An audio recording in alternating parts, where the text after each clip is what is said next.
আজকের ঘটনা, এই শিক্ষক মহোদয় তার স্টুডেন্টদের সাথে কান্না করছিল যে তোমরা আমার চাকরিটা খেও না, হাউমাউ করে কান্না করছে।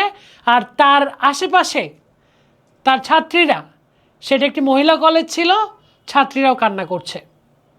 এই কান্না করার কারণ, এই যে শিক্ষক, ইনি সেই কলেজের ইংলিশ ডিপার্টমেন্টের সবচেয়ে ভালো শিক্ষক, এবং কি বলতে গেলে সেই কলেজের সকল শিক্ষার্থী তার কাছেই ইংলিশটা ভালো বুঝে। ঘটনাটা আসলে কি, এটা তোমাদের জানা দরকার। এবং আমাদের মাননীয় শিক্ষামন্ত্রী, সম্মান করে যদি আমি বলি মাননীয় পরীক্ষামন্ত্রী, সম্মান রেখেই বলছি, স্যারের জেদের শিকার হয়েছে একজন শিক্ষক। শুধুমাত্র একজন শিক্ষক নয়, প্রায় সেই কলেজের বেশ কিছু শিক্ষককে বদলি করেছে বিভিন্নখানে, কক্সবাজার, চট্টগ্রাম, বিভিন্ন প্রান্তিক জেলা উপজেলার প্রতিষ্ঠানে বদলি হতেই পারে, এটা নিয়ে কোনো ধরনের সমস্যা নেই। কিন্তু ঘটনা হচ্ছে, শিক্ষামন্ত্রীর জেদের জন্য একটা ভুল হলো।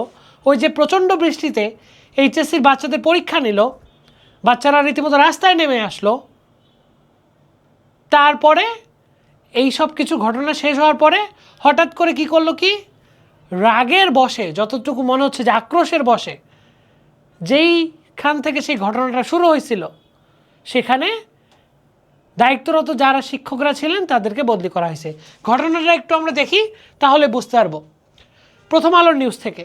হ্যাঁ, সংক্ষেপে বললে এখন পর্যন্ত প্রকাশিত নির্ভরযোগ্য সংবাদ অনুযায়ী যেটা জানা যায় যে এইচএসসি পরীক্ষার দিন কুমিল্লা সরকারি মহিলা কলেজ কেন্দ্রে জলাবদ্ধতা নিয়ে দেশজুড়ে সমালোচনা তৈরি হয়। 13 জুলাই 2026 টানা ভারী বৃষ্টিতে কুমিল্লার সরকারি মহিলা কলেজের এইচএসসি পরীক্ষা কেন্দ্রে হাঁটু থেকে কোমর সমান অবধি পানিতে তলিয়ে যায়।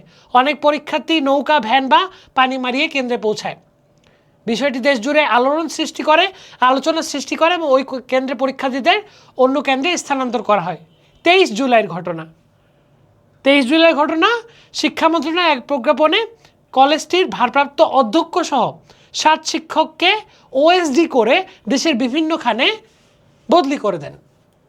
বদলি হওয়া 7 জনের মধ্যে 6 জন এইচএসসি পরীক্ষার সাথে ব্যবস্থাপনার সাথে যুক্ত ছিল।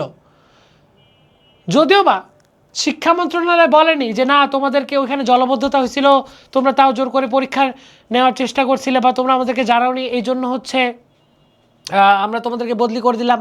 ব্যাপারটা কিন্তু এমন না। এরা শিক্ষা মন্ত্রণালয় কিন্তু কোথাও লেখেনি যে এটা কারণ। কিন্তু ভাই, আপনি আমি কি শিশু? আমরা কি বুঝি না? দেখেন, কোনো শিক্ষকের কি এই সাহস আছে বা এই রকমের মানে ক্ষমতা আছে যে আপনি শিক্ষামন্ত্রী জেদ ধরলেন যে যত বৃষ্টি ঝড় হোক, বন্যা হোক, আমি পরীক্ষা নিব? এখন ওরা তো শিক্ষক মানুষ, সাধারণ শিক্ষক, তাদের অবশ্যই ওইটা জীবিকা, তারা সেটা দিয়ে তাদের পরিবার চালায়, নিজের জীবনযাপন করছে। তারা কি আপনার উপর কথা বলতে যাবে?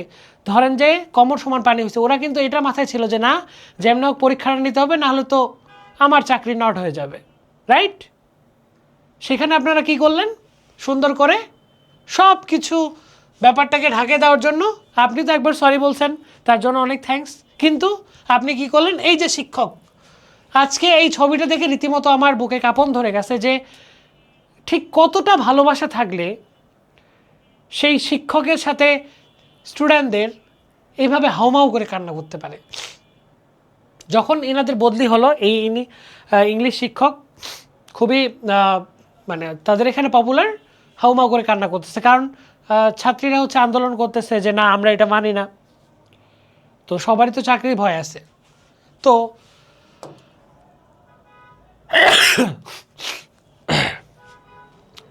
দেখো, শিক্ষামন্ত্রী তার দায় এখন শিক্ষকদের উপর মেটালেন, অথচ শিক্ষকরা শুধুমাত্র পরীক্ষায় কক্ষ পরিদর্শকের দায়িত্ব পালন করেন।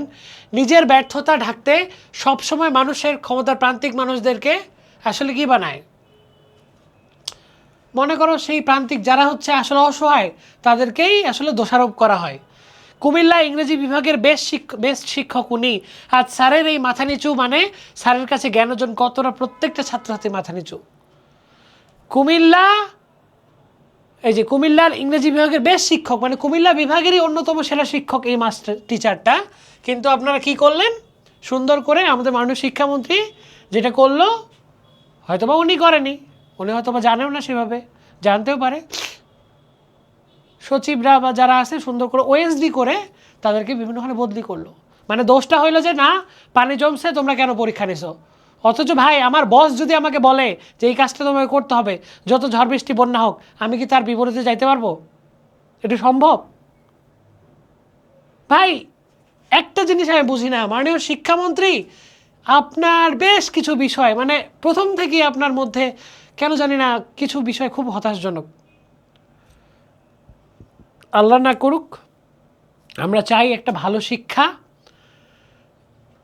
ভারতে যেমন শিক্ষামন্ত্রীর মানে কয়েক বছর যাবৎ তার বিভিন্ন ধরনের অব্যবস্থাপনা, শিক্ষার্থীদের প্রতি অন্যায় অত্যাচার, বিভিন্ন বিষয় নিয়ে সামগ্রিকভাবে তাকে কিন্তু অপদস্থ হয়ে পদত্যাগ করতে হইলো, বিশাল আন্দোলন অনেক কিছু হইল।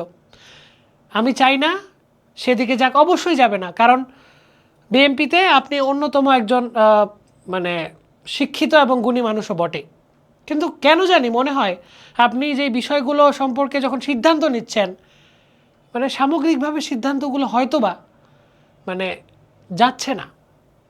সেটাই স্টুডেন্টদের উপরেই প্রেশার ক্রিয়েট করে হোক, মানে এই যে কোনো মানেই ছিল না এই শিক্ষকদেরই ভাই বদলি করার। কারণ আলটিমেটলি একটা জিনিস হয় কি, যখন একটা কলেজে বা একটা প্রতিষ্ঠানে একটা শিক্ষক বহুদিন ধরে পড়ে, বদলি সরকারি চাকরিতে বদলি খুব স্বাভাবিক বিষয়, খুবই স্বাভাবিক বিষয়, কিন্তু এটা তো হচ্ছে কাকতালীয় বলা যায় না।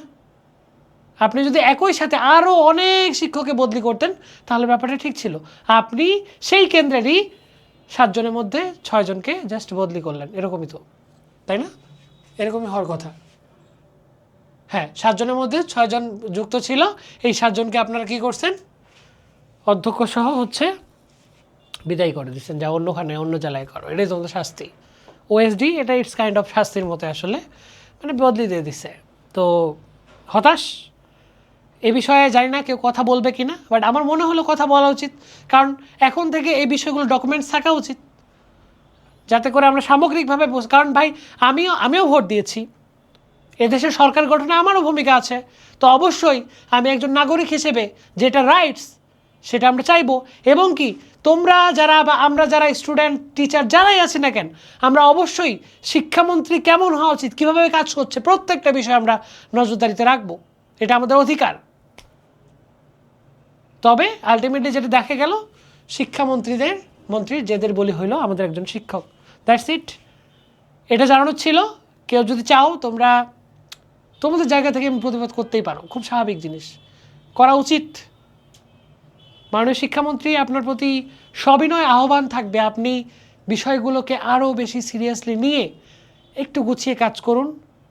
আমরা আমাদের দেশের শিক্ষার্থীরা আমরা তো কম সুযোগের মধ্যেও চেষ্টা করছি ভালো কিছু করার। ভাই ভালো কিছু তো আমাদের জন্যই করতে হবে, আমাদের মা বাবাদের জন্য, আমাদের পরিবারের জন্য, সমাজে একটু বাঁচার জন্য ভালোভাবে, তাই না? কিন্তু আপনার বেশ কিছু সিদ্ধান্ত খুবই দৃষ্টিকটু লাগছে, এই হচ্ছে ব্যাপার। এই যে এপাশের এই কান্না, মানে হাউমাউ করে মানুষটা কান্না করছে, একটা টিচার, দেখতে খারাপ লাগছে। That's it. তোমাদের কমেন্টে কোনো আক্ষেপ থাকলে, কোনো মতামত থাকলে জানাতে পারো। আসসালামু আলাইকুম।